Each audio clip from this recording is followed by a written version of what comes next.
اعوذ باللہ من الشیطان الرجیم بسم اللہ الرحمن الرحیم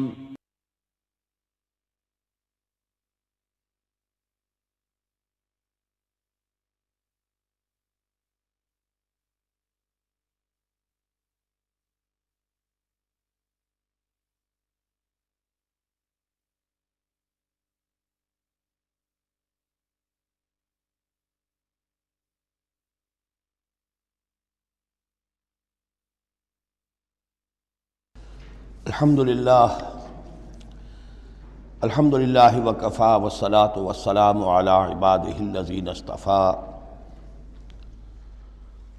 خصوصاً علی افضلہم وخاتم النبیین محمد الامین وعلی آلہ وصحبہ اجمعین اما بعد فقد قال اللہ تبارک وتعالی کما ورد فی سورة النساء اعوذ باللہ من الشیطان الرجیم بسم اللہ الرحمن الرحیم یا ایہا الناس اتقوا ربکم الذی خلقکم من نفس واحدۃ وخلق منها زوجها وبث منہما رجالا کثیرا ونساء واتقوا اللہ الذی تساءلون به والارحام ان اللہ کان علیکم رقیبا صدق اللہ العظیم رب اشرح لی صدری ویسر لی امری واحلل عقدۃ من لسانی یفقہوا قولی اللہم ربنا الہمنا رشدنا واعذنا من شرور انفسنا اللہم ارنا الحق حقا وارزقنا اتباعہ وارنا الباطل باطلا وارزقنا اجتنابہ اللہم وفقنا لما تحب وترضى اللہم آنس وحشتنا فی قبورنا وارحمنا بالقرآن العظیم اللہم اجعلہ لنا اماما ونورا وہدا ورحمہ اللہم ذکرنا منہ ما نسینا وعلمنا منہ ما جہلنا وارزقنا تلاوتہ آناء اللیل وآناء النہار واجعلہ لنا حجتا یا رب العالمین آمین۔ آج ہم اللہ کا نام لے کر سورہ نساء کا ترجمہ اور مختصر تشریح شروع کر رہے ہیں۔ جیسا کہ میں آپ کو بتا چکا ہوں کہ قرآن مجید میں مکی اور مدنی صورتوں کے جو گروپ ہیں ان میں سے پہلا گروپ 5 صورتوں پر مشتمل ہے۔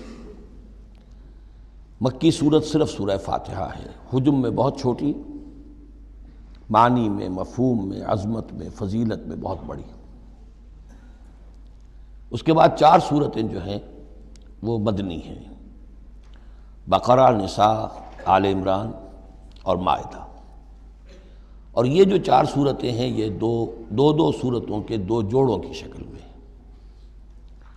سورۃ البقرہ، سورۃ آل عمران، یہ الزہراوین، خود حضور نے ان کو ایک نام دیا مشترک، اور ان میں جو مناسبتیں ہیں، مشابہت ہیں، وہ تفصیل کے ساتھ ہمارے ترجمے کے دوران سامنے آتے رہی ہیں۔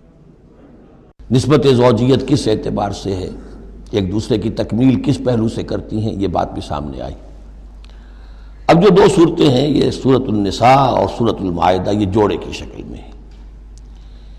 ان میں ایک تو بڑا کنٹراسٹ نظر یہ آئے گا کہ سابقہ 2 صورتوں میں پہلے حروف مقطعات اور دونوں میں پھر قرآن مجید اور کتب سماویہ کی عظمت کا بیان، جبکہ ان دونوں صورتوں میں کوئی تمہیدی اس طرح کی گفتگو نہیں ہے، براہ راست خطاب ہو رہا ہے۔ البتہ یہ فرق ہے وہ نسبت زوجیت کے اعتبار سے کہ سورہ نساء میں خطاب ہے یا ایھا الناس، اے لوگو، خطاب عام ہے، اور سورۃ المائدہ کا آغاز ہوتا ہے یا ایھا الذین آمنوا، وہاں خاص ہے، انسانوں میں سے جو لوگ ایمان کے دعوے دار ہوں۔ باقی جس طرح سورہ بقرہ اور سورہ آل عمران نصفین میں منقسم ہیں، اس طرح کا معاملہ ان دونوں صورتوں کا نہیں ہے۔ اپنے اسلوب کے اعتبار سے یہ دونوں صورتیں سورہ بقرہ کے نصف ثانی کے مشابہ ہیں، یعنی چند مضامین کی لڑیاں چل رہی ہیں لیکن آپس میں اس طرح بٹی ہوئی ہیں، گتھی ہوئی ہیں رسی کی طرح، کہ وہ نظر آئیں گی کٹواں، ایک لڑی لال ہے، ایک پیلی ہے، ایک ہری ہے، ایک نیلی ہے، لیکن جب آپ ان کو بٹ دیتے ہیں تو ایک طرف سے دیکھیں گے تو وہ کٹا پھٹا رنگ نظر آئے گا، مسلسل لال نہیں نظر آئے گا، مسلسل پیلا، نہ نیلا نہ ہرا۔ کھول دیں گے تو معلوم ہوگا کہ وہ تو واقعتاً ایک علیحدہ لڑی ہے، ایک نیلی ہے، ایک پیلی ہے۔ تو وہاں تو میں نے سورہ بقرہ میں آپ کو بتایا تھا کہ 4 ڈوریاں ہیں، 2 کا تعلق شریعت سے، شریعت میں 2 لڑیاں ہوئیں، ایک عبادات اور ایک معاملات۔ 2 کا تعلق ہے جہاد فی سبیل اللہ سے، ایک جہاد بالمال یعنی انفاق فی سبیل اللہ، اور ایک جہاد بالنفس کی آخری شکل یعنی قتال فی سبیل اللہ۔ یہ چاروں کا تانا بانا سورہ بقرہ کے نصف ثانی میں تھا۔ یہاں سورہ نساء میں بھی آپ دیکھیں گے کہ 3 لڑیاں ہیں یہاں، اور وہ اسی طرح آپس میں گتھی ہوئی ہیں، نظر آئیں گی کٹواں، لیکن اگر آپ ان سب کو علیحدہ علیحدہ کر لیں تو وہ اپنی جگہ پر ایک علیحدہ مضمون بن جائے گا۔ لیکن یہاں پر جو خطاب ہے، ایک لڑی تو وہ ہے کہ جس میں خطاب ہے اہل ایمان سے، اور وہ اسی طریقے سے جیسے سورہ بقرہ میں وہی 4 چیزیں اس میں آئیں گی، قتال، انفاق اور احکام شریعت، عبادات۔ لیکن دوسرا خطاب ہے اس میں اہل کتاب سے، اس میں یہ کہ نصارہ اور یہود دونوں گڈمڈ ہیں، ملے جلے ہیں۔ اب اہل کتاب کا معاملہ ہے، پہلی 2 صورتوں میں علیحدہ علیحدہ مسئلہ چل رہا تھا۔ تیسرے سب سے بڑا حصہ اس سورہ مبارکہ کا وہ ہے جو منافقین سے خطاب پر مشتمل ہے، لیکن وہ اکثر و بیشتر لوگ وہاں بات سمجھ نہیں پاتے، اس لیے کہ وہاں بھی خطاب ہوتا ہے یا ایھا الذین آمنوا سے۔ پورے قرآن میں کہیں یا ایھا الذین نافقوا نہیں آیا، یا ایھا الکافرون بھی ہے، یا ایھا الذین کفروا بھی ہے، یا ایھا الذین آمنوا بھی ہے، یا ایھا الذین نافقوا کہیں نہیں، اس لیے کہ منافق بھی قانوناً تو مسلمان ہی ہوتے تھے۔ تو اصل میں یہ بڑی گہری نظر کی ضرورت ہے کہ یہ پہچانا جائے کہ یہاں یا ایھا الذین آمنوا مومنین صادقین کی طرف روح سخن ہے یا منافقین کی طرف ہے۔ اگر یہ فرق نہ کیا جائے تو بڑی غلط فہمی ہو جاتی ہے بعض مقامات پر، مثلا سورہ توبہ کے بعض مقامات ہیں، یا ایھا الذین آمنوا ما لکم اذا قیل لکم انفروا فی سبیل اللہ اثاقلتم الی الارض۔ اہل ایمان تمہیں کیا ہو گیا جب تمہیں کہا جاتا ہے اللہ کی راہ میں نکلو تو تم بوجھل ہو جاتے ہو، زمین میں دھنسے جاتے ہو۔ تو اس سے ایک عام سوء ظن پیدا ہو سکتا ہے کہ شاید یہ عام مسلمانوں کا مسئلہ تھا۔ یہ عام مسلمانوں کا مسئلہ نہیں تھا، یہ منافقین کا مسئلہ تھا۔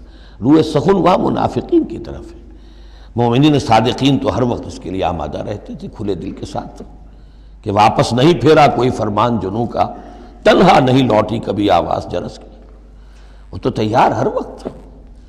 تو اصل میں یہ دیکھنا ہوتا ہے کہ کس آیت میں رخ کس کی طرف ہے۔ اس اعتبار سے یہ سورہ مبارک کا اہم ترین ہے، لیکن سورہ بقرہ میں تو پورے میں لفظ نفاق آیا ہی نہیں۔ یہ حکمت خداوندی ہے کہ اس مرض کو پہلے چھپا کے رکھا ہے، کہ علامات تو بیان کر دی کہ یہ بیماری ہے، تاکہ جو بھی متنبہ ہو جائے وہ اپنے علاج کی طرف متوجہ ہو جائے۔ لیکن یہ کہ جو لوگ نہیں متوجہ ہوئے، معلوم ہوا کہ اب ان کو تھوڑا سا نمایاں کرنا ضروری ہے، بات اڑیاں کر کے کرنی پڑے گی۔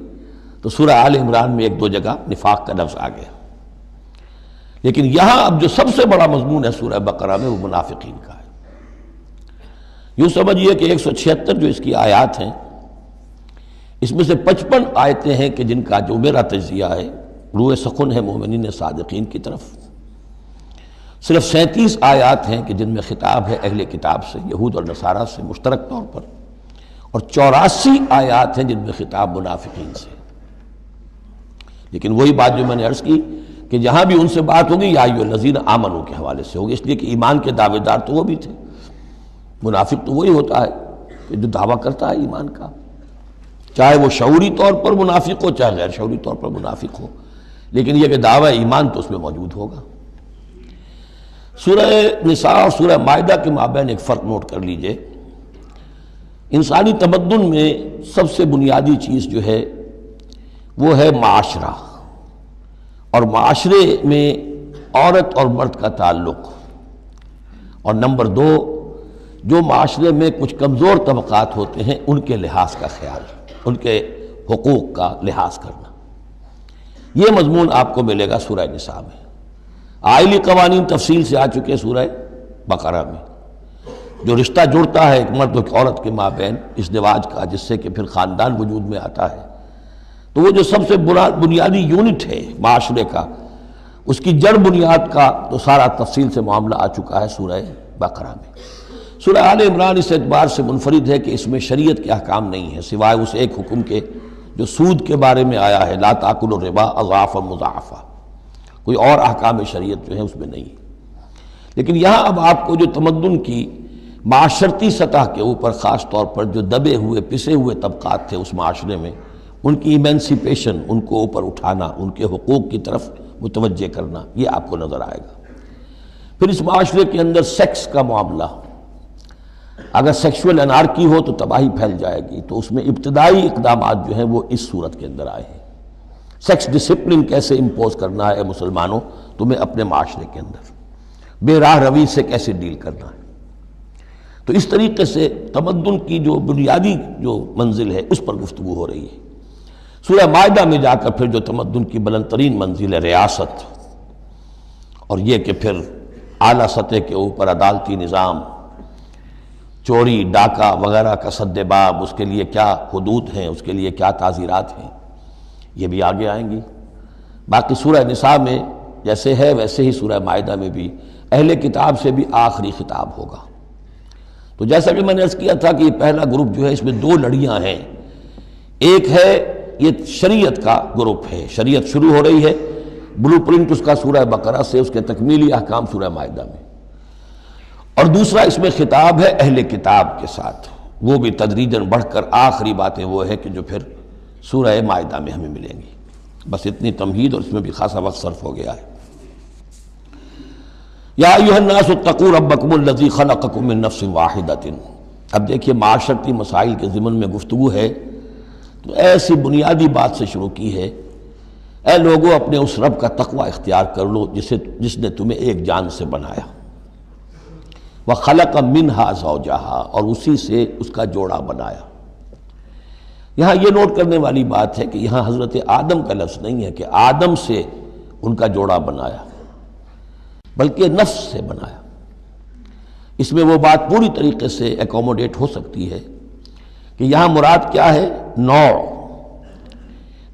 ایک ہے، جنسیں دو ہیں، بکرا بکری نوع ایک ہے، جنس دو ہیں، ایک ہی نوع سے، اسی نوع سے تمہارا جوڑا بنایا۔ ہیومن بینگز ہومو سیپینس نوع ایک ہے، اسپیشیز ایک ہے، لیکن اس کے اندر ہی سے وہ سیکشول ڈفرینسیشن جو ہوئی ہے اس کے حوالے سے جوڑا بنا ہے۔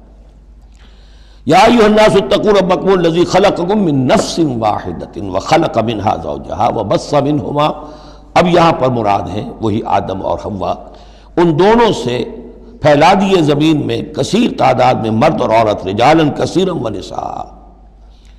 یعنی اس تمدن انسانی کو اگر آپ ٹریس کریں گے، پیچھے لے جائیں گے، تو اس کی ایک کامن اس کی بگننگ ہے، ایک انسانی جوڑا آدم اور حوا۔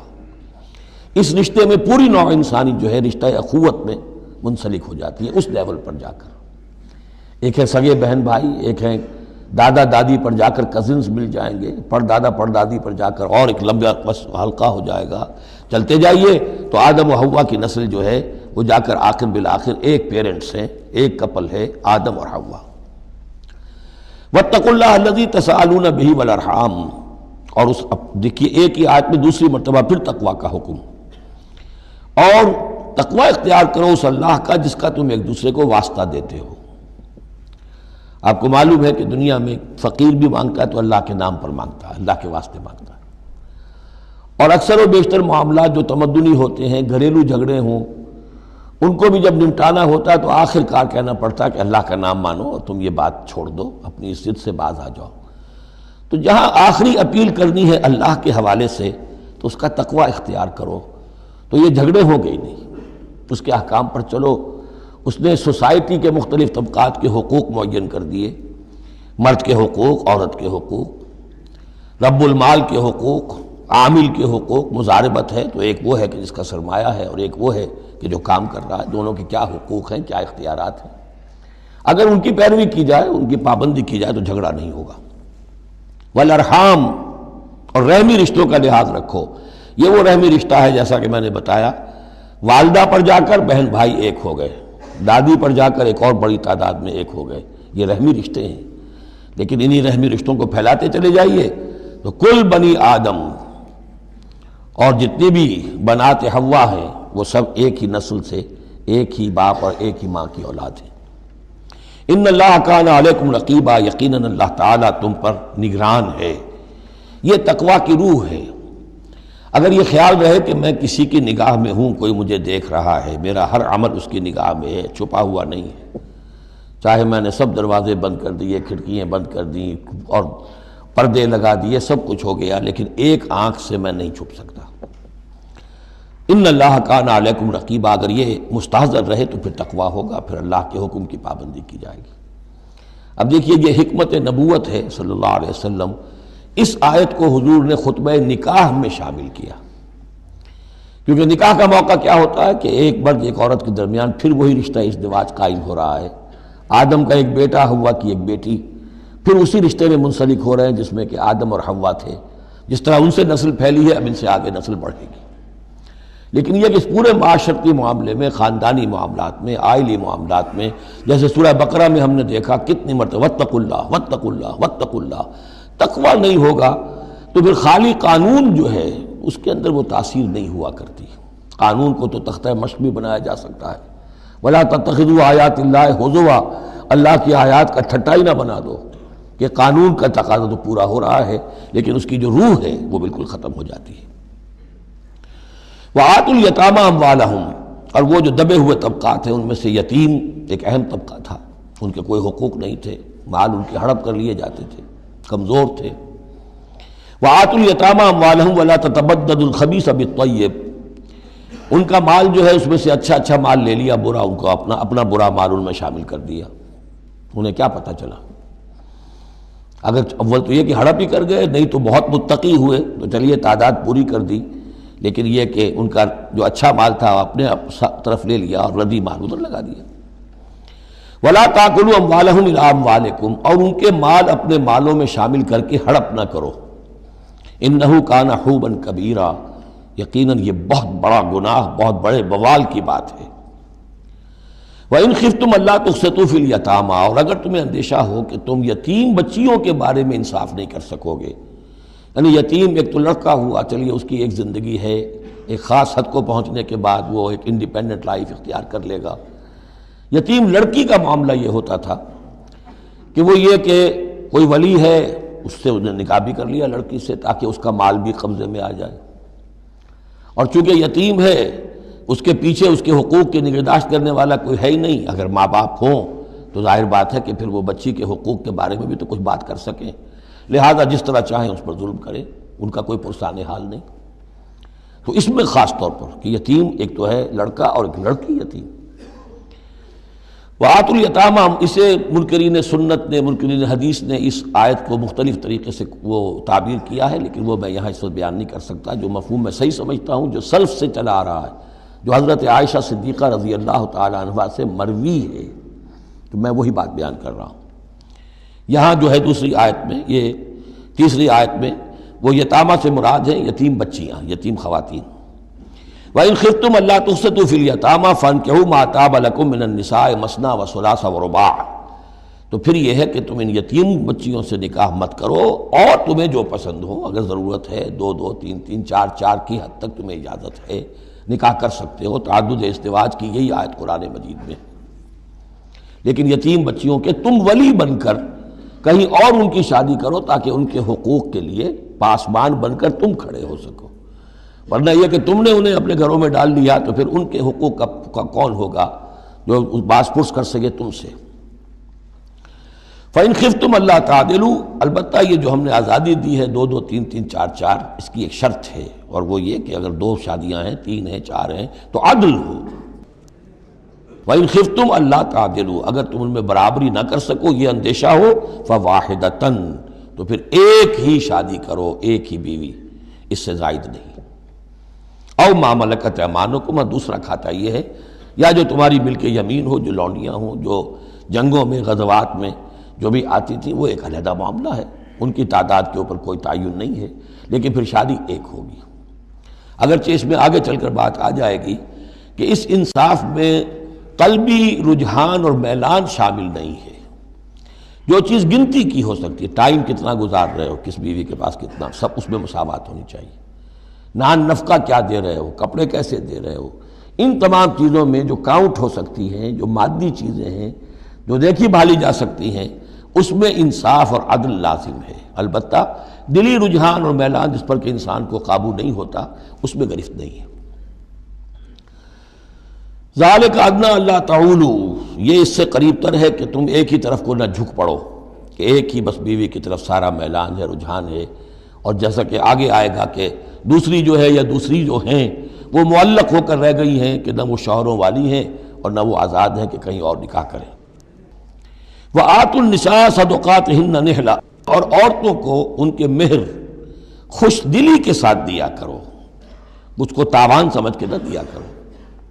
یہ صدقات جو ہے صداق کی جمع ہے، اور صدقے کی جمع ہے صداقات۔ دال پر زبر ہو تو صدقے کی جمع، اور دال پر پیش ہے صدقات تو یہ صداق کی جمع ہے۔ فَإِن تِبْنَ لَكُمْ عَنْ شَيْءٍ مِّنْهُ نَفْسًا، پھر اگر وہ خود اپنی مرضی سے، اپنی رضامندی سے اس میں سے کوئی چیز تمہیں دے دیں، تم نے مہر جو انہیں دیا تھا وہ تم نے ادا کر دیا، اب وہ تمہیں کوئی ہبہ کر رہی ہیں، تمہیں اس میں سے کوئی چیز جو ہے ہدیہ کر رہی ہیں، تحفہ دے رہی ہیں، تو کوئی حرج نہیں۔ فَكُلُوهُ هَنِيًّا مَرِيًّا، تو تم اسے استعمال میں لاؤ، کھاؤ لچتا پچتا، اس میں کوئی حرج نہیں ہے۔ لیکن یہ ہے کہ وہ ہو ان کی مرضی سے، زبردستی نہیں، جبر کر کے نہ لے لیا جائے۔ فَإِن تِبْنَ لَكُمْ عَنْ شَيْءٍ مِّنْهُ نَفْسًا، بالکل اپنی مرضی سے۔ وَلَا تُؤْتُوا السُّفَهَاءَ أَمْوَالَكُمُ الَّتِي جَعَلَ اللَّهُ لَكُمْ قِيَامًا وَارْزُقُوهُمْ فِيهَا وَاكْسُوهُمْ وَقُولُوا لَهُمْ قَوْلًا مَّعْرُوفًا۔ اب ایک معاشرے میں طبقہ ایسا بھی ہوتا ہے سفہاء، بچہ ہے ابھی اس کو سمجھ نہیں ہے یا آوارہ ہو گیا ہے، باپ مال بہت چھوڑ گیا ہے، اب وہ مال اڑا رہا ہے، تو یہاں پہ تصور دیا گیا کہ اس میں معاشرتی سطح پر روک تھام ہونی چاہیے۔ یہ نہیں کہ میرا مال ہے میں جیسے خرچ کروں۔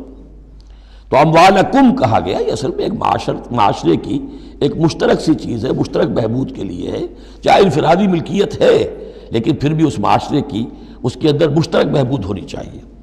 مت پکڑا دو ناسمجھوں کو یا بے وقوفوں کے اپنے مال، جن کو اللہ تعالیٰ نے تمہارے لیے دنیا کے گزران کا ذریعہ بنایا ہے۔ وارزقوہم فیہا، ہاں انہیں رزق دیتے رہو اس میں سے، وکسوہم، کھلاتے رہو پلاتے رہو، وقولوا لہم قولا معروفا، اور ان سے بات کیا کرو البتہ نرم، اچھے انداز میں۔ یہ اصول تھا جس کے تحت کہ برٹش انڈیا میں کورٹ آف وارز مقرر ہو جاتے تھے کہ اگر کوئی بڑا جاگیردار ہے، کوئی نواب ہے اور وہ فوت ہو گیا، اس کا بیٹا جو ہے آوارہ ہے اور اس کی جو اندیشہ ہے کہ اسے کوئی اڑا دے گا، ختم کر دے گا، تو کورٹ آف وارز ہو جاتا تھا۔ حکومت جو ہے وہ اس کا چارج لے لیتی تھی، اس کے لیے سالانہ اس میں سے، اس کی آمدنی میں سے وظیفہ ہوتا تھا، اس میں اپنا خرچ کرے، لیکن یہ ہے کہ باقی چیزیں جمع رہتی تھی تاکہ یہ ان کی آئندہ نسل کے کام آ سکے۔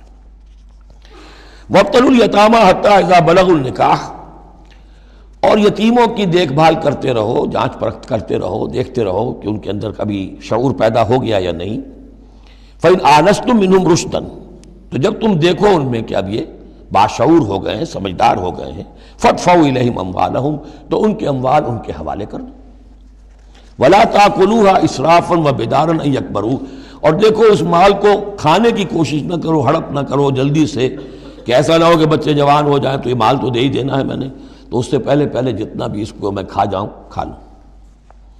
وَمَنْ كَانَ غَنِيًّا فَلْيَسْتَعْفِفْ، اگر کوئی جو ولی ہے یتیم کا وہ غنی ہے، اللہ نے اسے خود دے رکھا ہے، کشائش ہے اس کے پاس، تو پھر اسے یتیم کے مال میں سے کچھ بھی لینے کا حق نہیں ہے، پھر اسے یتیم کے مال سے بچتے رہنا چاہیے۔ وَمَنْ كَانَ فَقِيرًا، اور اگر کوئی خود تنگ دست ہے، محتاج ہے، اب ظاہر بات ہے وہ یتیم کی کوئی نگہداشت بھی کر رہا ہے، اس کا کچھ وقت بھی اس پہ صرف ہو رہا ہے، تو فَلْيَأْكُلْ بِالْمَعْرُوفِ، تو معروف طریقے سے، بھلے انداز میں، جو کہ معقول انداز ہو، اس میں سے اگر وہ یتیم کے مال میں سے کچھ کھا بھی لے تو کوئی حرج نہیں ہے۔ اسلام کی تعلیم بڑی فطری ہے، اس کے اندر وہ بندشیں نہیں ہیں کہ جو ان نیچرل ہوں، جن پر عمل کرنا ناممکن ہو جائے۔ فَإِذَا دَفَعْتُمْ إِلَيْهِمْ أَمْوَالَهُمْ، اور جب تم ان کے مال ان کے حوالے کر دو، فَأَشْهِدُوا عَلَيْهِمْ، تو گواہ بنا لو کہ یہ چیزیں تھیں جو آج کی تاریخ میں میری تحویل میں تھی، آج تک میں نے ان کے حوالے کر دی۔ وَكَفَى بِاللَّهِ حَسِيبًا، باقی اللہ تعالیٰ کافی ہے حساب لینے کے لیے. یہ دنیا کا معاملہ ہے، اس کے لیے لکھت پڑھت شہادت، باقی اصل حساب تو تمہیں اللہ کے ہاں جا کے دینا ہے. لِلرِّجَالِ نَصِيبٌ مِّمَّا تَرَكَ الْوَالِدَانِ وَالْأَقْرَبُونَ، مردوں کے لیے بھی حصہ ہے اس میں سے کہ جو ترکہ چھوڑا ہو، جو وراثت چھوڑی ہو والدین نے اور رشتہ داروں نے. وَلِلنِّسَاءِ نَصِيبٌ مِّمَّا تَرَكَ الْوَالِدَانِ وَالْأَقْرَبُونَ، اور عورتوں کا بھی حصہ ہے اس میں سے جو والدین کی وراثت ہے، جو انہوں نے ترک کیا ہے، ان کا ترکہ ہے، اور رشتہ داروں کا. یہاں پہلی مرتبہ اب عورت کو وراثت کا حق دیا جا رہا ہے، ورنہ عرب کے معاشرے میں عورت کا کوئی حق وراثت نہیں تھا. یہاں پہ فرمایا گیا کہ مما قل منہ او کثر، چاہے وہ وراثت تھوڑی ہو چاہے زیادہ ہو، قانون جو ہے اللہ کا اس کو اس کے اوپر پوری طور سے نافذ ہونا چاہیے. نصیبا مفروضہ، اور یہ حصہ ہے اللہ کی طرف سے فرض کیا گیا. اب میں آپ کو نوٹ کراؤں گا کتنی مرتبہ یہ تاکید ہو رہی ہے اس قانون وراثت کی، اور آپ اگر ساتھ ہی دیکھتے رہیں کہ کتنی دھجیاں اس کی بکھرتی ہیں ہمارے معاشرے کے اندر، کوئی اس کا لحاظ نہیں. اور بڑا جو ہمارا خاص طور پر ایک علاقہ ہے کہ جہاں ویسے نماز روزہ بہت ہوتا ہے، وہ بیٹیوں کو کوئی وراثت میں کوئی حصہ دینے کے لیے وہ کسی صورت تیار نہیں ہوتے. شریعت کے کچھ چیزیں جو ہیں وہ بہت اہم ہیں، اور شریعت کی یہ چیزیں جو ہیں کس قدر تاکید کے ساتھ آ رہی ہیں، یہ کہتے ہیں یہ رواج کے تحت ہوگا. وَإِذَا حَضَرَ الْقِسْمَةَ أُولُو الْقُرْبَىٰ، اور جب وراثت کی ترکے کی تقسیم ہو رہی ہو تو اب اگر وہاں کچھ قرابت دار بھی آ جائیں، والیتامى، یتیم بھی آ جائیں، والمساکین، کچھ محتاج بھی آ جائیں، فارزقوہم منہ وقولوا لہم قولا معروفا، تو انہیں بھی کچھ دے دلا دو اس میں سے، کیونکہ اس وقت دیکھ رہے ہیں تقسیم ہو رہی ہے، وہ بالکل محتاج ہیں، تو احساس محرومیت جو ہے اس کو کسی نہ کسی درجے میں جو بھی اس کے اندر کچھ ان کی مداوع ہو سکتا ہو کرو. وقولوا لہم قولا معروفا، ان سے بات کرو تو بڑے اچھے انداز میں، جھڑکو نہیں کہ یہ ہماری وراثت تقسیم ہو رہی، تم کون آ گئے یہاں پہ.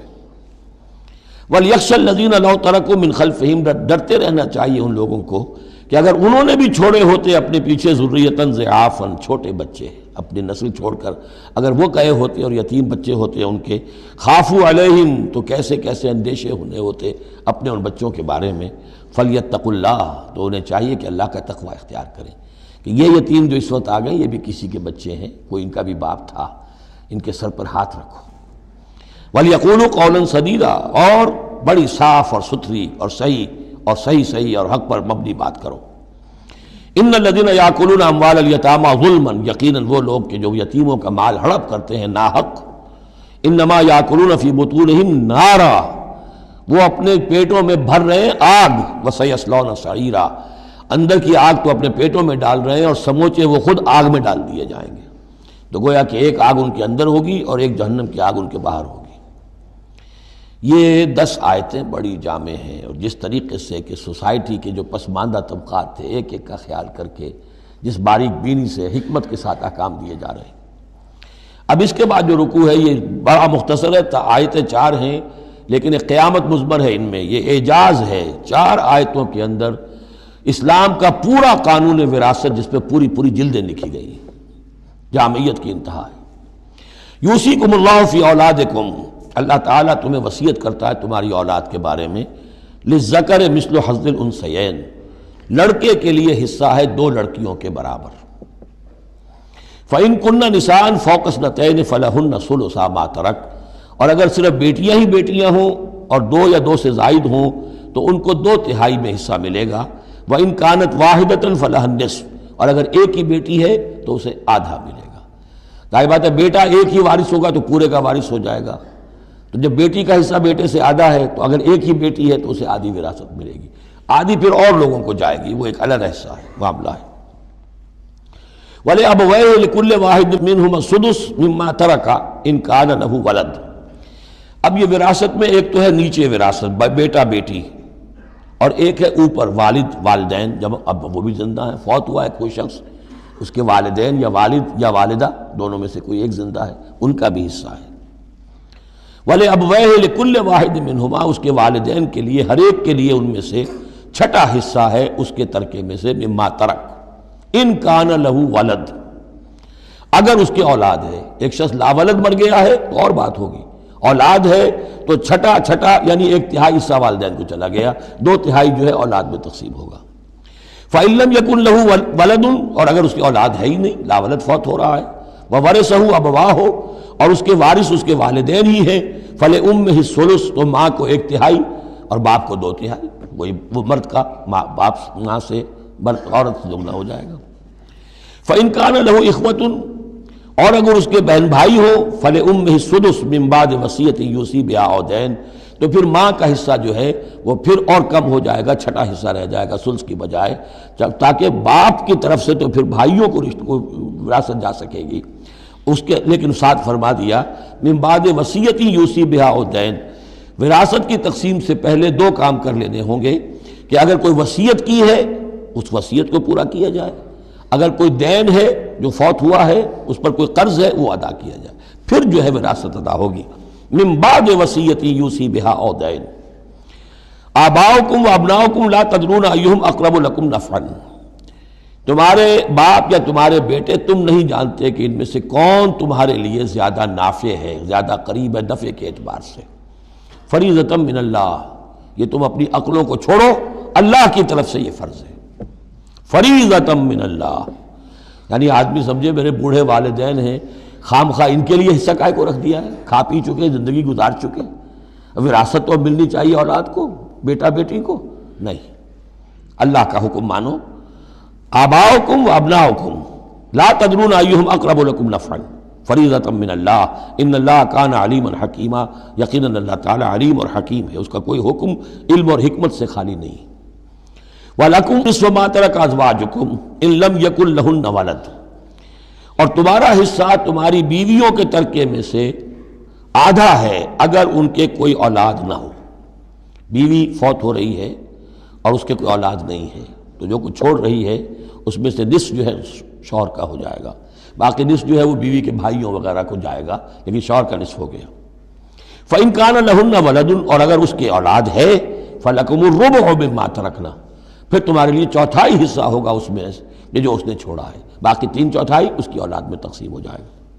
من بعد وصیت یوصین بہا او دین، اور یہ بھی ہوگا وصیت کی ایگزیکیوشن کے بعد، اور اگر کوئی قرض ہے تو اس کی ادائیگی کے بعد۔ وَلَهُنَّ الرُّبُعُ مِمَّا تَرَكْتُمْ، اور جو کچھ تم چھوڑو، مرد شوہر فوت ہو گیا ہے تو اس کی وراثت میں سے بیویوں کا حصہ ہے 1/4، ان لم یکن لکم ولد، اگر تمہارے کو اولاد نہیں ہے۔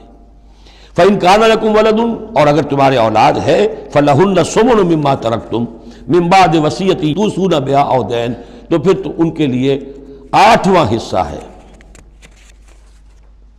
اگر تمہارے لیے اولاد ہے تو تمہاری بیوی کے لیے پھر 8واں حصہ ہے تمہارے ترکے میں سے، من بعد وصیت توصون بہا او دین، اس وصیت کو تکمیل کے بعد جو تم نے کی ہو یا قرض جو تمہارے ذمے ہو ادا کرنے کے بعد۔ وَإِن كَانَ رَجُلٌ يُورَثُ كَلَالَةً، اور اگر کوئی شخص جس کی وراثت جو ہے تقسیم ہو رہی ہے کلالہ تھا، او امراتن، یا کوئی عورت بھی کلالہ ہو سکتی ہے۔ یہ کلالہ کون ہوتی ہے؟ جس کے نہ تو والدین ہو نہ اولاد ہو، میت ہے، فوت شدہ مرد ہے یا عورت ہے، تو جو نہ تو ہے اوپر والدین میں سے کوئی اور نہ کوئی اولاد میں سے، وہ اس کو کلالہ کہتے ہیں۔ بہن بھائی ہیں، اب بہن بھائیوں میں جو تقسیم ہوگی وہ ایک تقسیم تو وہی ہے کہ جو حقیقی اور عینی اور اللاتی بہن بھائیوں میں ہوتی ہے، وہ تو ہے اسی طرح جیسے کہ اولاد کی ہے، لیکن یہاں خاص حکم دیا جا رہا ہے۔ عربوں میں اصل میں 3 قسم کے بہن بھائی ہوتے تھے، ایک عینی وہ ہے، باپ بھی وہی ہے مشترک، ماں بھی وہی ہے، جنہیں ہم حقیقی کہتے ہیں، ہمارے ہاں حقیقی بھائی حقیقی بہن یعنی والدین دونوں مشترک ہیں۔ اللاتی کہ باپ ایک ہے اور مائیں جدا ہیں، لیکن عرب میں ان میں کوئی فرق نہیں تھا، وہ بھی حقیقی کہلاتے تھے۔ حکم جو ہے معاشرے کے اندر ان کے عینی اور اللاتی بہن بھائیوں کا ایک ہی تھا، کوئی فرق نہیں تھا۔ ان کے ہاں سوتیلا وہ کہلاتا تھا کہ ماں ایک ہو باپ اور ہوں۔ ایک شخص کی اولاد تھی، وہ فوت ہو گیا، اب اس کی بیوی نے دوسری شادی کر لی ہے، اب اس سے بھی اولاد ہے، تو ماں تو ایک ہے، اولاد 2 ہیں، 2 باپ سے ہیں، وہ کہلاتے ہیں کہ جو اخیافی ہیں۔ ان کا حکم دے رہا ہے کہ اگر کوئی شخص مرا ہے وہ کلالہ ہے، چاہے وہ مرد ہے یا عورت ہے، وَلَهُ أَخٌ أَوْ أُخْتٌ، اس کی ایک بہن ہے یا ایک بھائی ہے، فَلِكُلِّ وَاحِدٍ مِّنْهُمَا السُّدُسُ، تو ان میں سے ہر ایک کے لیے چھٹا حصہ ہے۔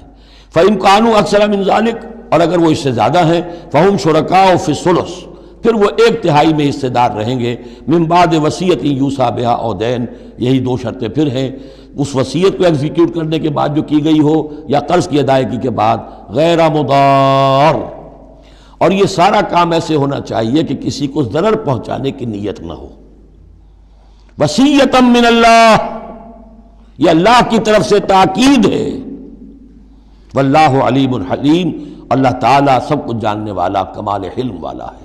اس کے حلم پر دھوکہ نہ کھاؤ کہ وہ تمہیں پکڑ نہیں رہا ہے، اس کی پکڑ جب آئے گی تو ان بطش ربک لشدید، پھر اس کی پکڑ بڑی سخت ہوگی۔ تلک حدود اللہ، یہ اللہ کے حدود ہیں۔ ومن یطع اللہ ورسولہ یدخلہ جنات تجری من تحتہا الانہار، جو اللہ اور اس کے رسول کی اطاعت کرے گا وہ داخل کرے گا انہیں ان باغات میں جن کے دامن میں ندیاں بہتی ہوں گی، خالدین فیہا، جس میں وہ ہمیشہ ہمیشہ رہیں گے، وذالک الفوز العظیم، اور یقیناً یہ بہت بڑی کامیابی ہے۔ ومن یعص اللہ ورسولہ ویتعدی حدودہ، اور جو کوئی نافرمانی کرے اللہ اور اس کے رسول کی اور تجاوز کرے اس کی حدود سے، یدخلہ نارا خالدا فیہا، اس کو وہ داخل کرے گا آگ میں جس میں وہ ہمیشہ ہمیشہ رہیں گے، وَلَهُ عذاب مہین، اور ان کے لیے عذاب مہین ہوگا، اہانت آمیز عذاب۔ اب جو میں نے عرض کیا تھا سیکس ڈسپلن، اسلامی معاشرے کی اب تطہیر شروع ہو رہی ہے۔ مکے میں تو ظاہر بات ہے مسلمان جب تک تھے تو غلبہ وہاں کفار کا تھا، اب یہاں مدینے میں اللہ نے مسلمانوں کو وہ حیثیت دی ہے کہ اپنے معاملات کو سنوارنا شروع کریں، تو ایک ایک کر کے ان معاشرتی چیزوں کو اور ان سوشل پرابلمز کو ڈیل کیا جا رہا ہے۔ اب اگر کوئی سیکشول انارکی ہے، کوئی بدکاری معاشرے میں ہے، کیا کیا جائے، کیسے روک تھام ہو، اس کے ابتدائی احکام یہ آ رہے ہیں۔ اس کے تکمیلی احکام جو ہے وہ سورہ نور میں آئیں گے چل کر، یہ تدریجاً، یہ سورہ نساء، پھر ہے سورہ نور، احزاب، پھر ہے سورہ نور، اور پھر ہے سورہ مائدہ۔ اب اللہ تعالیٰ کی حکمت یہ ہوئی کہ سورہ نور اور سورہ احزاب کو کافی دور آگے رکھا ہے مصحف میں، اور یہاں پر سورہ نساء کے بعد سورہ مائدہ آ گئی ہے، ورنہ سورہ نساء، پھر سورہ احزاب، پھر سورہ نور، اور پھر سورہ مائدہ ہے، ترتیب یہ ہے۔ باقی اور بھی مدنی صورتیں درمیان میں ہیں، لیکن یہ چار بڑی بڑی صورتیں جو ہیں جن میں معاشرتی مسائل جو ہیں وہ تفصیل سے آئے ہیں، وہ ان کی ترتیب یہ ہے۔ واللاتی یاتین الفاحشۃ من نسائکم، اور وہ عورتیں تمہاری عورتوں میں سے جو کوئی کسی بے حیائی کا ارتکاب کریں، فاستشہدوا علیہن اربعۃ منکم، تو پھر گواہ بناؤ، گواہ لاؤ ان پر تم میں سے 4۔ اگر وہ گواہی دیں، فإن شہدوا، اگر گواہی دیں کہ ہاں اس عورت نے بدکاری کی ہے، فامسکوہن فی البیوت، تو پھر ان عورتوں کو گھروں میں بند کر دو، حتی یتوفاہن الموت، یہاں تک کہ موت ان کو لے جائے، یتوفاہن الموت، موت ان کو لے جائے، موت ان کا قصہ پاک کرے، او یجعل اللہ لہن سبیلا، یا اللہ ان کے لیے کوئی اور راستہ نکال دے۔ وہ راستہ نکالنا ہے جو سزا کی پھر بعد میں نصاب آ گیا کہ اگر اس کو پھر سزا دے دی جائے، حد جاری کر دی جائے تو پھر آزاد ہو جائیں گے، لیکن ابھی ابتدائی حکم ہے۔ یہاں معلوم ہوتا ہے کہ یہ ایسی لڑکیوں کا یا عورتوں کا تذکرہ ہے کہ جو مسلمانوں میں سے تھیں لیکن ان کا بدکاری کا معاملہ کسی یہودی سے ہو گیا ہو یا کسی ایسے شخص سے ہو گیا ہو جو ابھی مسلمان نہیں ہے، تو یہ ان کا یک طرفہ کہ ہے وہ کوئی مسلمان لڑکی یا خاتون جس کا معاملہ ہے، لیکن دوسرا جو پہلو ہے، دوسرا جو اس عمل کا جو شریک ہے وہ غیر مسلم ہے۔ واللذان یاتیانہا منکم، اور اگر وہ دونوں تمہیں میں سے ہوں، مرد بھی اور عورت بھی، فآذوہما، تو ان دونوں کو پھر اذیت دو، تکلیف دو، انہیں سزا دو۔ فإن تابا واصلحا، پھر اگر وہ توبہ کر لیں اور اصلاح کر لیں، فاعرضوا عنہما، تو ان کو چھوڑ دو۔ ان اللہ کان توابا رحیما، یقیناً اللہ تعالیٰ بہت توبہ کا قبول فرمانے والا اور رحیم ہے۔ یہ بالکل ابتدائی احکام ہیں، اسی لیے ان کی وضاحت میں، تفسیروں میں آپ کو بہت سے اقوال مل جائیں گے، اس لیے کہ اصل میں تو یہ پھر آخر میں جا کر یہ سب منسوخ شمار ہوں گے جبکہ حدود آ گئی پوری کی پوری، جیسے کہ وصیت کا وہ حکم جو سورہ بقرہ میں آیا تھا وہ اب ساقط ہو گیا جبکہ قانون وراثت آ گیا۔ اب وہ آیت آئی ہے کہ جو بہت بڑی حکمت کی آیت ہے، جس کا حوالہ اس سے پہلے بھی میں نے کبھی دیا ہے، انما التوبۃ علی اللہ للذین یعملون السوء بجہالۃ، اللہ کے ذمے ہے توبہ قبول کرنا ایسے لوگوں کی جو کوئی برا حرکت کر بیٹھتے ہیں جہالت اور نادانی میں۔ ثم یتوبون من قریب، پھر فوراً توبہ کرتے ہیں۔ یعنی اگر ایمان اندر ہے تو کسی وقت ایسا تو ہو گیا کہ کوئی خارجی اثرات اتنے پوٹنٹ ہو گئے، یا نفس کے اندر ہیجان ایسا ہو گیا کہ آج بھی کنٹرول نہیں کر سکا، لیکن جیسے ہی اس کے بعد ہوش میں آئے گا اس پر شدید پچھتاوا، شدید ندامت طاری ہو جائے گی۔ تو اس کے لیے یہ کہ وہ توبہ کرے تو اللہ تعالیٰ اس کی توبہ قبول فرمائے گا۔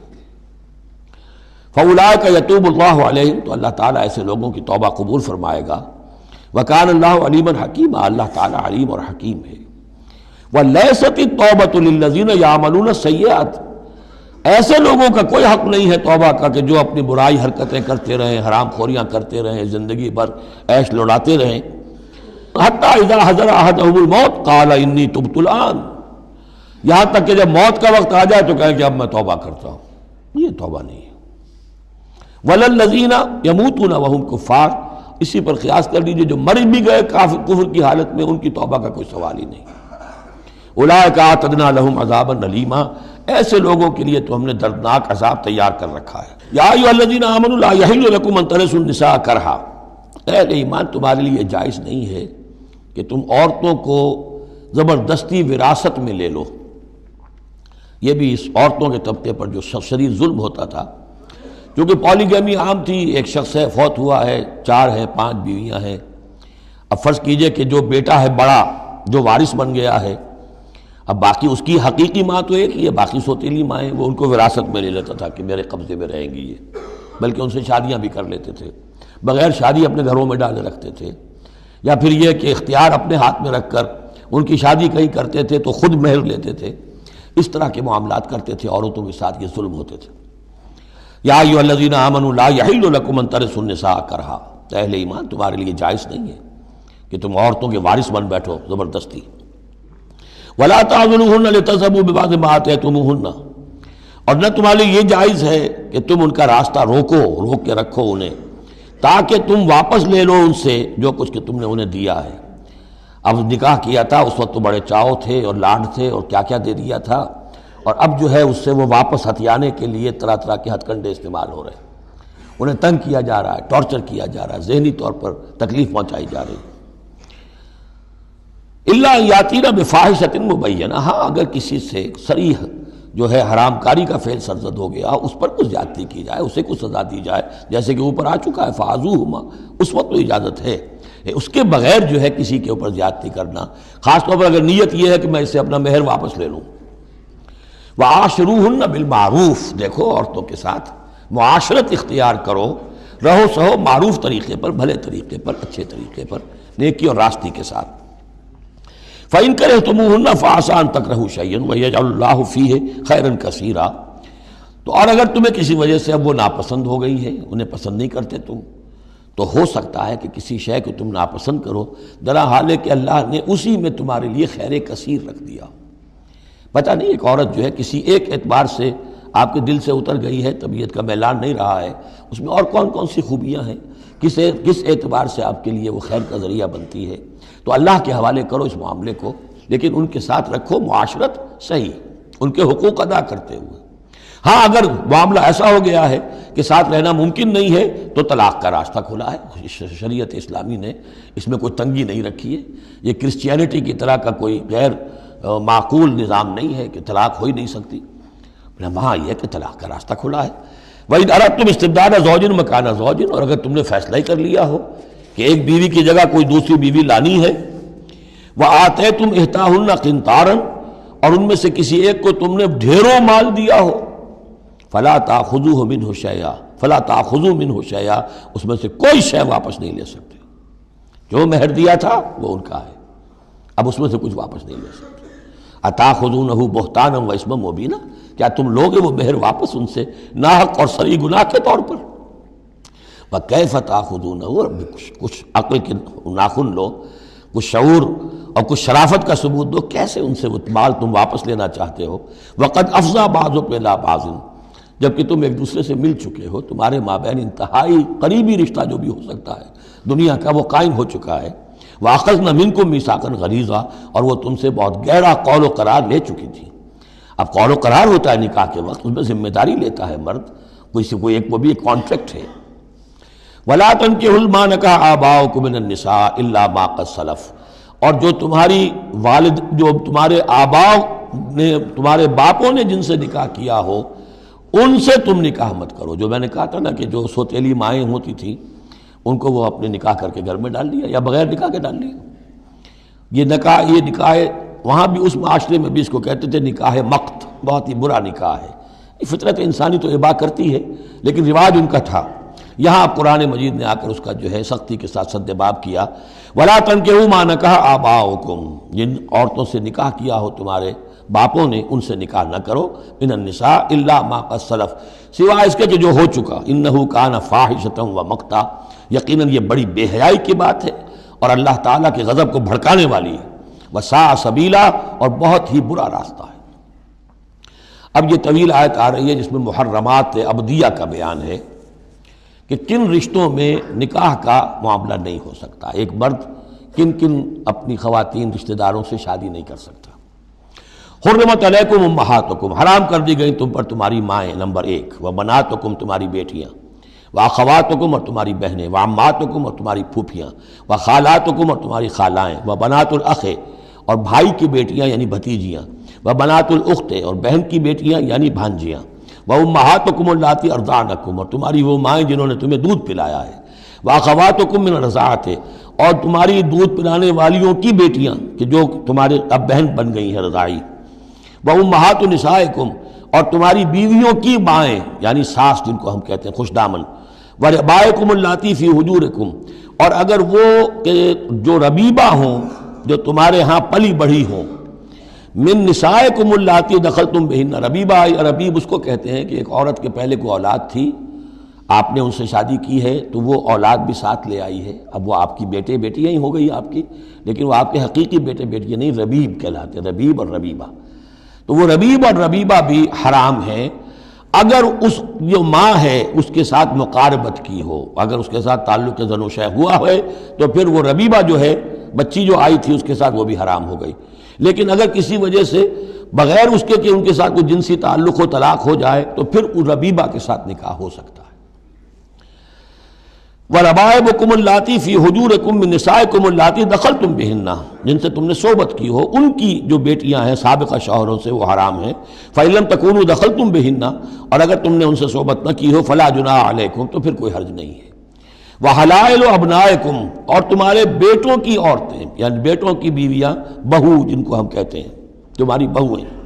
الَّذِينَ مِنْ أَصْلَابِكُمْ، لیکن بیٹے وہ جو تمہارے اپنے صلب سے ہوں، اپنے صلبی بیٹے، منہ بولے بیٹے کا معاملہ نہیں ہے. وَأَن تَجْمَعُوا بَيْنَ الْأُخْتَيْنِ، اور یہ بھی تم پر حرام کیا گیا ہمیشہ کے لیے کہ بیک وقت دو بہنوں کو جمع کرو ایک نکاح میں. إِلَّا مَا قَدْ سَلَفَ، سوائے اس کے کہ جو ہو چکا. إِنَّ اللَّهَ كَانَ غَفُورًا رَحِيمًا، یقیناً اللہ غفور الرحیم. جو ہو گیا پہلے کا، اس کو تو گڑھے مردے اکھاڑے نہیں جا سکتے، لیکن آئندہ کے لیے یہ محرمات ابدیہ ہیں. اس میں حضور نے اضافہ کیا ہے کہ دو بہنوں کو بھی ایک وقت نکاح میں نہیں رکھ سکتے، اسی طرح خالہ بھانجی کو بھی نکاح میں نہیں رکھ سکتے، اور پھپھی بھتیجی کو بھی نکاح میں نہیں رکھ سکتے. یہ محرمات ابدیہ ہیں کہ جن کے ساتھ کسی حال میں کسی وقت شادی نہیں ہو سکتی. اب ہے وہ محرمات جو عارضی ہیں. والمحصنات من النساء، وہ عورتیں جو کسی اور کے نکاح میں ہیں. اب یہ اس وجہ سے کہ وہ اس کے نکاح میں ہیں، آپ پر حرام ہے. ہاں اگر وہ طلاق دے دے پھر آپ شادی کر سکیں گے اس سے، لیکن یہ کہ اس کے اوپر جو حرمت ہے اس کی، وہ حرمت ابدی اس نوع کی نہیں ہے جو اس آیت میں جو بیانات ہوئی، بلکہ یہ کہ وہ تو کسی اور کے نکاح میں ہونے کی. محصنات، حصن کہتے ہیں قلعے کو، جو قلعے میں ہیں، پہلے ہی ایک خاندان کے قلعے کے اندر ہیں وہ، اور شوہر والیاں ہیں. الا ما ملکت ایمانکم، سوائے یہ کہ ان میں سے کوئی تمہارے ہاں کنیز بن کر آ جائے. اب ظاہر بات ہے جنگ ہوئی ہے، وہ عورتیں جو ہیں مشرک مردوں کی بیویاں ہیں، وہ لونڈیاں بن کے آ گئی ہیں، تو اگرچہ وہ بیویاں ہیں مشرکوں کی، محصنات ہیں اس معنی میں، لیکن وہ لونڈی کی حیثیت سے آپ کے لیے جائز ہوں گی. کتاب اللہ علیکم، یہ اللہ کی کتاب ہے، حکم ہے، فرض ہے تمہارے اوپر. وَأُحِلَّ لَكُم مَّا وَرَاءَ ذَلِكُمْ، اب اس کے علاوہ تمہارے لیے تمام عورتیں حلال ہیں. تو آپ نے دیکھا کہ کتنی تھوڑی سی تعداد میں عورتیں ہوئیں کہ جن سے نکاح حرام ہوا، باقی کثیر تعداد. یعنی مباحات کا دائرہ بہت وسیع ہے، محرمات کا دائرہ بہت محدود ہے۔ ان تبتغوا باموالکم، لیکن یہ کہ اس کے لیے نکاح ہوگا مہر دے کر، اموال کے ساتھ تم اس میں نکاح کرو، محسنین، نیت ہو گھر میں بسانے کی، قلعے میں لانے کی، غیر مسافہین، صرف مستی نکالنے کی نہیں، یعنی یہ جو ہے اس کو ایک کھیل اور ہابی نہ بنا لو، گھر میں آباد کرنے کی نیت ہو، اس سے شادی کی جائے۔ مستمتعتم بہ منہن فآتوہن اجورہن، تو جو بھی تم نے ان سے استفادہ کیا ہے تو انہیں ان کے مہر جو ہے مقرر ہوئے ہیں، فریضتاً وہ دو۔ ولا جناح علیکم فیما تراضیتم بہ من بعد الفریضہ، اس میں کوئی حرج نہیں ہے کہ کسی مہر کے مقرر ہونے کے بعد اگر باہمی رضامندی سے اس میں کوئی کمی بیشی ہو جائے۔ ان اللہ کان علیما حکیما، یقیناً اللہ تعالی علیم ہے اور حکیم ہے۔ ومن لم یستطع منکم طولا ان ینکح المحصنات المؤمنات، اور جو کوئی تم میں سے اتنی استطاعت نہ رکھتا ہو، مقدرت نہ رکھتا ہو کہ مومن محسنہ عورتوں سے شادی کر سکے۔ اب محسن دو معنی میں آتا ہے، ایک خاندانی لڑکی، شریف لڑکی، خاندانی آزاد گھرانے کی کہ اسے گھر کا قلعہ حاصل ہے، اور ایک شادی شدہ عورت کے جو ایک شوہر کے قلعے کے اندر ہے۔ ایک ہے خاندان کا قلعہ، خاندان کی پروٹیکشن حاصل ہے، سپورٹ حاصل ہے، تو وہ عورت جو ہے وہ محسنہ ہے۔ اسی طرح وہ عورت کے جو شوہر کے گھر میں ہے، ایک قلعے میں ہے، اس کے گھر میں ہے، اس کی حفاظت میں ہے، وہ بھی محسنہ ہے۔ پہلے تھا وہ دوسری معنی میں، یعنی شادی شدہ، یہاں مراد ہے شریف زادیاں، آزاد مسلمان عورتیں۔ اب ظاہر بات ہے آزاد مسلمان عورتوں کا تو مہر ادا کرنا پڑے گا، اس حوالے سے اب کوئی بیچارہ مفلس ہے، نہیں دے سکتا ہے، تو کیا کرے؟ وَمَن لَّمْ يَسْتَطِعْ مِنكُمْ طَوْلًا أَن يَنكِحَ الْمُحْصَنَاتِ الْمُؤْمِنَاتِ فَمِمَّا مَلَكَتْ أَيْمَانُكُمْ، تو جو لونیاں ہیں ان سے نکاح کر لو، من فتياتكم المؤمنات، جو تمہاری مومن جو لونڈیاں ہوں، فَأَنكِحُوا وَاللَّهُ أَعْلَمُ بِإِيمَانِكُمْ، باقی یہ کہ کون مومن ہے اور نہیں ہے یہ اللہ بہتر جانتا ہے۔ مراد یہ ہے کہ جو بھی قانونی اعتبار سے مسلمان ہیں، جس کے تم ایک دوسرے کو مسلمان سمجھتے ہو، بعضکم من بعض، تم سب ایک دوسرے ہی میں سے ہو، فَأَنكِحُوهُنَّ بِإِذْنِ أَهْلِهِنَّ، تو ان سے تم نکاح کرو ان کے مالکوں کی اجازت سے۔ اب ظاہر بات ہے وہ لونڈی ہے زید کی، تو زید اس سے جنسی تعلق قائم کر سکتا ہے، لیکن یہاں اب ایک شخص اس سے اجازت لے رہا ہے کہ میں آپ کی اس لونڈی سے نکاح کرنا چاہتا ہوں۔ اگر اجازت دے دی، اب زید کا تعلق منقطع ہو جائے گا، اب وہ اس لونڈی اس کی اس اعتبار سے اس کے کام میں نہیں آ سکتی، بلکہ وہ اب منقوعہ ہو جائے گی ایک مسلمان کی۔ اس لیے بِإِذْنِ أَهْلِهِنَّ، اور اس میں پیش نظر رکھیے کہ ایک معاشرہ تھا، بالفعل یہ شکلیں تھیں، یہ نہیں کہا جا رہا یہ شکلیں پیدا کرو۔ اصل بات کیا ہے کہ جو معاشرہ تھا جس میں کہ قرآن نے اصلاح کا عمل شروع کیا ہے، تو اس میں کیا کیا صورتحال تھی، کس کس اعتبار سے اس میں بہتری پیدا کی گئی تدریجاً۔ فَانكِحُوهُنَّ بِإِذْنِ أَهْلِهِنَّ وَآتُوهُنَّ أُجُورَهُنَّ بِالْمَعْرُوفِ، انہیں بھی ان کے جو مہر ہیں تھوڑے ہوں گے وہ دو، معروف طریقے پر دو۔ محسنات غیر مصافحات، ان سے بھی جو تعلق ہے یہ نکاح کا ہوگا تو نیت ہونی چاہیے گھر میں بسانے کی، محض مستی نکالنے کی اور شہوت رانی کی وہ نیت نہ ہو۔ ولا متخذات اخدان، اور نہ ہی کوئی چوری چھپی کی دوستیاں اور یاریاں ہوں، یہ نہیں، کھلم کھلا نکاح ہو، معلوم ہو کہ فلاں کی لونڈی ہے۔ جیسے حضرت سمیہ رضی اللہ تعالی عنہ، یہ ابو جہل کا چچا تھا، ایک شریف انسان تھا، اس کی لونڈی تھی۔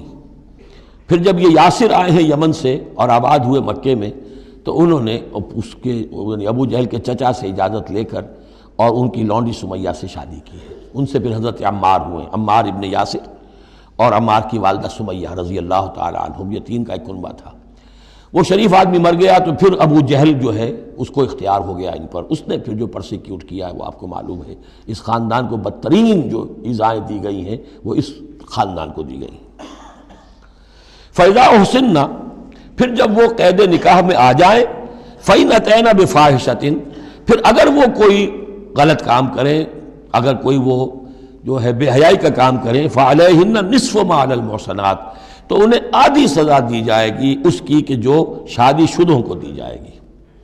اب یہ جو ہے چونکہ ابتدائی احکامات ہیں، ابھی تک تو رجم کا حکم آیا ہی نہیں ہے، ابھی تک 100 کوڑوں کا حکم بھی نہیں آیا ہے، ابھی تو یہ تھا آزوہما، تو کوئی بھی انہوں نے اپنا طریقہ مقرر کر لیا ہے کہ اتنا کچھ ہم ماریں گے، تو اس میں البتہ ذہن میں رکھا جائے کہ اس میں یہ ہے کہ جو یہ لونڈی ہے منکوحہ، اس کو اگر سزا دینی ہے اسی طرح کے جرم کی تو اس کی سزا بھی عادی ہوگی، اس لیے کہ ایک شریف خاندان کی عورت جسے پروٹیکشن حاصل ہو اس کا معاملہ اور ہے، اور ایک اس بیچاری غریب یعنی اس کا لونڈی کا معاملہ اور ہے۔ ذالک لمن خشی العنت منکم، یہ رعایت بھی کہ مسلمان لونڈیوں سے نکاح کر لو، یہ بھی تمہارے لیے، تم میں سے ان لوگوں کے لیے ہے کہ جنہیں اندیشہ ہو فتنے میں پڑنے کا، جو اپنی شہوت اور جنسی جذبے کو روک نہ سکتے ہو، کہ اگر ان کے لیے نکاح کی کوئی شکل نہیں بنتی ہے تو ہو نہ جائے کہ کہیں کسی غلط کام میں وہ ملوث ہو جائیں، ورنہ یہ کہ وان تصبروا، اگر تم صبر کرو تو چونکہ عام طور پر جو باندیاں تھیں ان کا کردار اونچا نہیں تھا اس معاشرے میں، تو بہتر یہ ہے کہ ان سے نکاح کرنے سے تم بچو اور تعفف کرو، اس میں بہتری ہے۔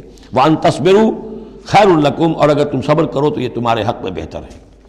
واللہ غفور الرحیم، اللہ غفور الرحیم ہے۔ یرید اللہ لیبین لکم، اب یہ چونکہ کچھ احکام آ رہے ہیں تو ایک فلسفے کی باتیں آ رہی ہیں اب چند۔ بسا اوقات ایسا ہوتا ہے کہ احکام کو انسان اپنے اوپر بوجھ سمجھنے لگتا ہے، یہ کرو یہ نہ کرو، یہ کرو یہ نہ کرو، تو آدمی کی طبیعت ہے، فطرت ہے، یہ بات سے محسوس کرتا ہے۔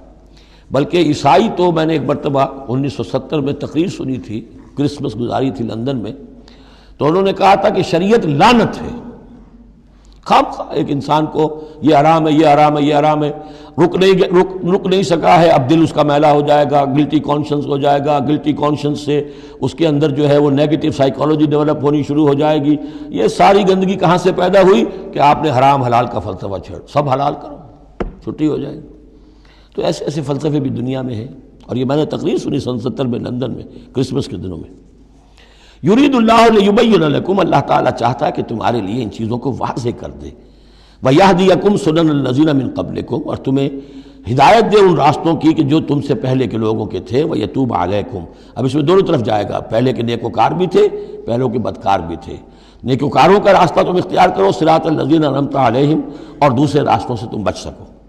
وَيَتُوبَ عَلَيْكُمْ، اللہ چاہتا ہے تمہارے اوپر، تم پر عنایت فرمائے۔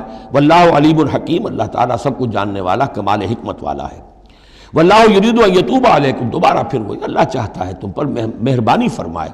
ویرید الذین یتبعون الشہوات، اور وہ لوگ کہ جو شہوات کی پیروی کرتے ہیں وہ چاہتے ہیں ان تمیلوا میلا عظیما، کہ تم تو ایک طرف غلط راستے سے دور تک تمہارا جو ہے رجحان ہو جائے اور ادھر ہی تم بھٹکتے چلے جاؤ۔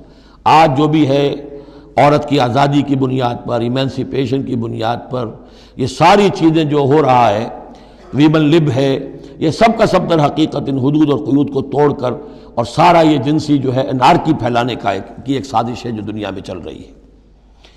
یرید اللہ ان یخفف عنکم، تم یہ نہ سمجھو کہ بوجھ ڈال رہا اللہ تم پر، اللہ تم پر تخفیف چاہتا ہے۔ جب تم ان چیزوں پر عمل نہیں کرو گے، معاشرے میں بدگمانیاں پھیلیں گی، فساد ہوگا، گندگیاں ہوں گی، جھگڑے ہوں گے، بدگمانیاں ہوں گی، یہ سارا کچھ ہوگا، تو اللہ تو تمہارے لیے آسانی چاہتا ہے۔ وَخُلِقَ الْإِنسَانُ ضَعِيفًا، اور انسان پیدا کیا گیا ہے کمزور، اس کے اندر کمزوری کے پہلو بھی ہیں۔ جہاں بہت اونچا پہلو ہے، روح ربانی پھونکی گئی ہے، وہاں یہ نفس بھی تو اس کے اندر ہے، اور اس کے اندر جو ہے ضعف کے پہلو موجود ہیں۔ یا ایھا الذین آمنوا لا تاکلوا اموالکم بینکم بالباطل، اہل ایمان اپنے مال آپس میں باطل طریقے سے ہڑپ نہ کرو، الا ان تکون تجارتا عن تراض، سوائے اس کے کہ تجارت ہو تراض منکم، تمہاری باہمی رضامندی سے۔ یہ جوتا ہے 200 روپے کا ہے، آپ کو منظور ہے، 200 دیجئے، جوتا لے لیجئے، یہ آپ کی باہمی رضامندی سے سودا ہے، وہ ہو گیا۔ لیکن یہ کہ اس سیدھے سادے اور صحیح اور طریقے پر، ایک ظاہر بات ہے کچھ نہ کچھ تو آپ نے نفع اس میں سے کمایا ہے، آپ نے محنت کی ہے، کہیں سے لائے ہیں، سٹور کیا ہے، دکان کا کرایہ دیا ہے، لیکن اس کو وہ گرج نہیں کرے گا۔ لیکن جھوٹ بول رہے ہیں، خدا کی قسم کھا رہے ہیں کہ میں نے تو اتنے کر لیا، اب یہ ہو گیا، تم آپ نے اپنی ساری محنت بھی ضائع کی اور آپ نے حرام کما لیا۔ اور یا کوئی اور طریقے ہیں، مال ہڑپ کر رہے ہیں، دھوکہ دے رہے ہیں۔